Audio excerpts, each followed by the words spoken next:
Você já parou para pensar que esse estado de autoexigência que muitas vezes a gente cria para tentar ser perfeito, para tentar ser adequado, para tentar estar no controle das situações a ponto de evitar erros, isso na verdade é um estado crônico de hipervigilância?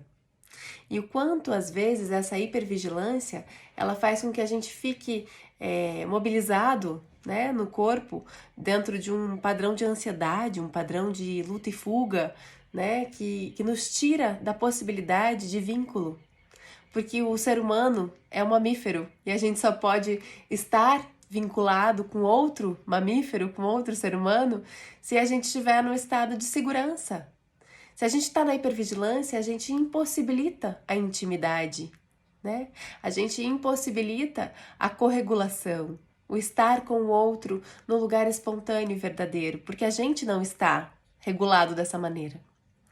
E o quanto muitas vezes essa autoexigência que a gente cria acaba sendo um estado inflado da gente mesmo. A gente pensa que, na verdade, isso pode acabar sendo algo da gente estar se sentindo menor, mas quando a gente pensa que a gente tem a audácia de ser perfeito, a gente também está se colocando de uma maneira inflada, não está? O quanto às vezes a gente tem que ser humilde para poder ser suficiente. Já pensou sobre isso?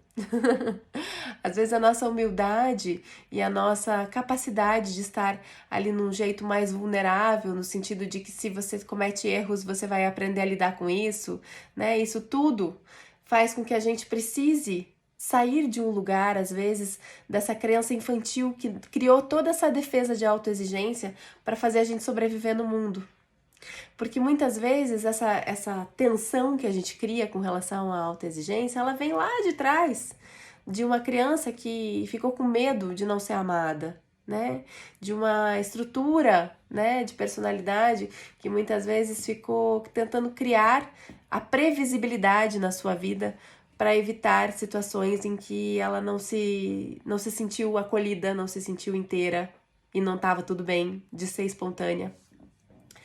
Então, muitas vezes, nosso trabalho para a gente se tornar pessoas mais acolhedoras com a gente mesmo é a gente passar a entrar na vida do adulto, né? Esse adulto que entende que ele não vai ser o tempo todo bom, ele não vai acertar o tempo todo, ele não vai conseguir prever tudo que vai acontecer. E a única coisa que ele pode realmente contar é com a sua própria competência de sobrevivência para olhar para as situações e criar novas soluções para elas, né? Então, o nosso trabalho de cuidar da autoexigência é, às vezes, ajudar esse corpo a desinflamar dessa hipervigilância, é olhar para as situações com um pouquinho de improviso, é poder deixar o convite do improviso entrar na nossa vida, sabendo que a gente só consegue improvisar se a gente tiver segurança sobre a nossa própria capacidade de sobrevivência. E para isso, você pode olhar para todas as situações que você já viveu e como você saiu delas, porque não tem como você estar vivo, né, sem você ter basicamente criado soluções e ter criado novos passos de dança aí depois dos seus tropeços. Então, observa isso, né? Olha para trás, vê o que você já fez e tenta observar, né, nisso tudo, quantas coisas, de repente, não saíram conforme o seu previsto, não saíram conforme o seu controle, e dentro disso, tudo deu certo depois também. E se não deu, mesmo assim, né, a gente com certeza aprendeu a partir disso. Então, olhar para essas flutuações com menos susto é o convite para a gente se tornar menos autoexigente. A gente poder entender que as coisas acontecem em curvas e nem sempre elas vão ser exatamente rígidas, inflexíveis, porque os padrões inflexíveis eles têm a ver com estados de hipervigilância e os padrões de fluidez e espontaneidade têm a ver com estados de intimidade, de conexão, de poder pulsar nas relações com mais inteireza. Então eu convido o seu corpo a pulsar dessa maneira.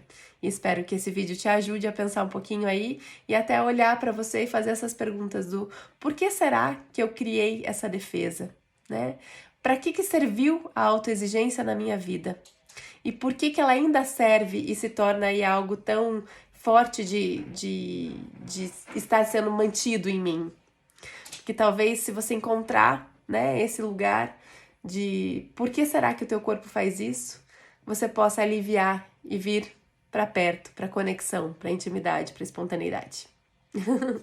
Um beijo e até!